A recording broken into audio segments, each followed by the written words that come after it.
महाराज जी हर हर महादेव। हर हर महादेव। महाराज जी जन्माष्टमी का पर्व आने वाला है। हाँ हाँ बेटा। जन्माष्टमी पे भक्तों के लिए कुछ प्रश्न करना चाहते हैं। बताइए।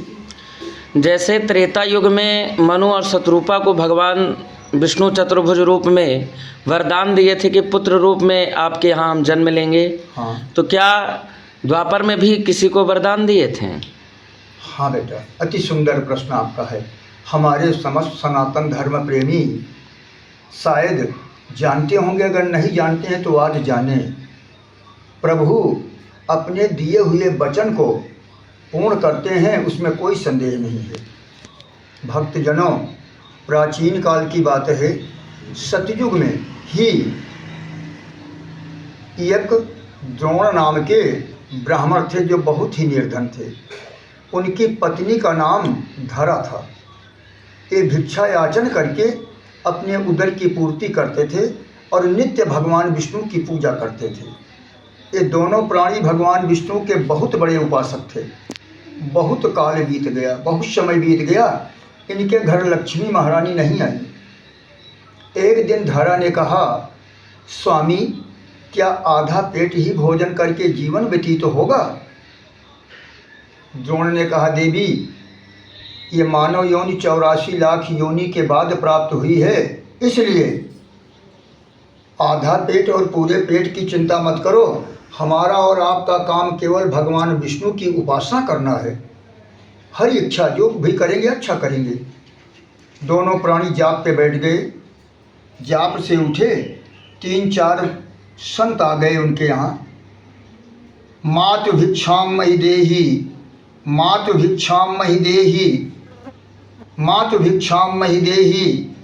जब इतना शब्द धरा ने सुना, तब द्रोण महाराज नहीं थे, भिक्षा याचन को गए थे। बाहर निकली, प्रणाम की, कंबल बिछा के बिछाई, चरण को धोई और घर में गुड़ था, ला के प्रसाद को दिया कि प्रभु इसी को प्रसाद बना के पालें। इतना देख चारों संत बोले, देवी भोजन की इच्छा है। अब धरा बेचारी कहाँ से भोजन लाए? एक वैश्य के घर गई, भैया हमारे यहाँ मेहमान आए हैं, कुछ दे दो। और जब पंडित जी भिक्षा मांग के आएंगे तो भिक्षा का पाया हुआ जो भी धन रहेगा आपको दे दूंगी। बनिया ने कहा, ना, उधारी का काम मेरे यहाँ नहीं चलता, जाओ। रोती हुई वहाँ से आई और यहाँ जब आई तो चारों संत देख रहे हैं, क्यों देवी प्रसाद बनेगा? धरा रोने लगी।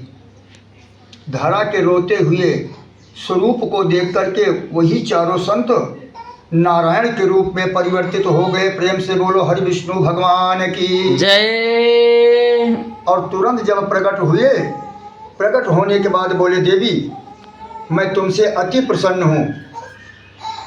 मैं वचन देता हूँ, द्वापर युग में मैं तुमसे जन्म तो नहीं लूँगा, लेकिन ये दुख तुम्हें अब जीवन में नहीं आएगा। जब द्वापर में तुम गोकुल में रहोगे, अय देवी तुम यशोदा बनोगी, और अय ब्राह्मण देवता तुम्हारे पति अभी तो है नहीं, लेकिन उन्हें भी मैं वर देता हूँ कि वह नंद बाबा बनेंगे। उस वक्त मैं जन्म तो किसी और से लूँगा, क्योंकि अभी बहुत समय है, पता नहीं कौन सा वक्त आ जाए। मैं किसे वर दूँ? तो जन्म तो मैं कहीं और लूँगा, लेकिन गोद में तुम्हारे खेलूँगा, लीला तुम्हारे घर करूँगा और दुग्धपान भी तुम्हारा करूँगा। इतना वचन दे दिए थे। इस समय बीता, द्वापर युग आया, और इसके पहले इस धराधाम के पाप को धोने के लिए, अधम राक्षसों को मिटाने के लिए, बड़े बड़े पापी राजाओं के अंत के लिए हरि विष्णु को अवतार लेना पड़ा। यह कृष्ण के रूप में देवकी मैया के गर्भ से जेल के अंदर प्रकट हुए, लेकिन प्रकट होते ही तत्काल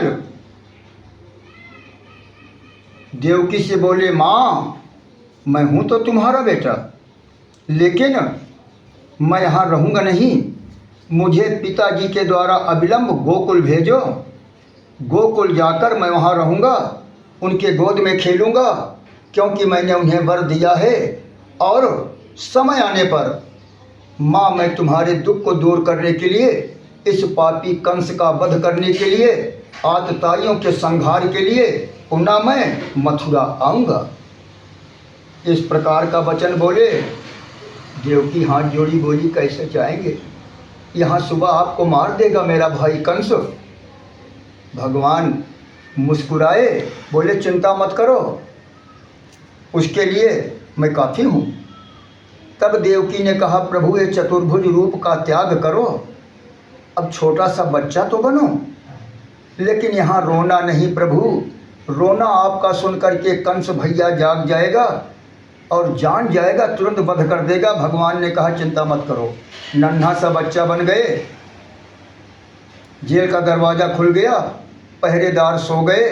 वसुदेव महाराज सूपा में लिए, सूप में लेकर के यमुना तट पर आए। समस्त नदियाँ दर्शन के लिए आ गई कि आगे चलकर यही कन्हैया हमारे यमुना के पति बनेंगे, हमारे जीजा बनेंगे, इनका दर्शन कर लूँ, कैसा सुंदर रूप है।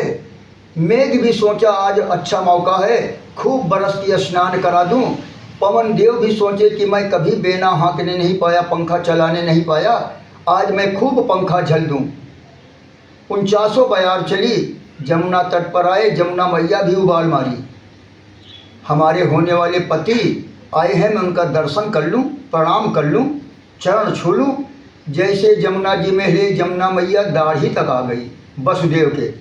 तब कन्हैया ने सोचा ये मर्यादा नष्ट हो रही है, तुरंत अपना एक पांव सूप से नीचे किए, यमुना मैया को मारे। यमुना मैया ने पैर छुआ और तुरंत बिल्कुल घट गई। वसुदेव महाराज गोकुल पहुँचे, वहाँ यशोदा मैया को पुत्री पैदा हुई थी। पुत्री को एक बगल कर लाला को लिटाए, पुत्री को लिए और यहाँ आ गए मथुरा में। जेल के दरवाजे बंद हो गए। उसके बाद पूरी लीला हमारे कन्हैया ने गोकुल में किया। मारने के लिए कंस को और आतताइयों को ये मथुरा आए। और उसके बाद तो आप लोग जानते हैं, और आगे की कथा अब अगले अंक में बताएंगे। प्रेम से बोलो कृष्ण कन्हैया लाल की जय।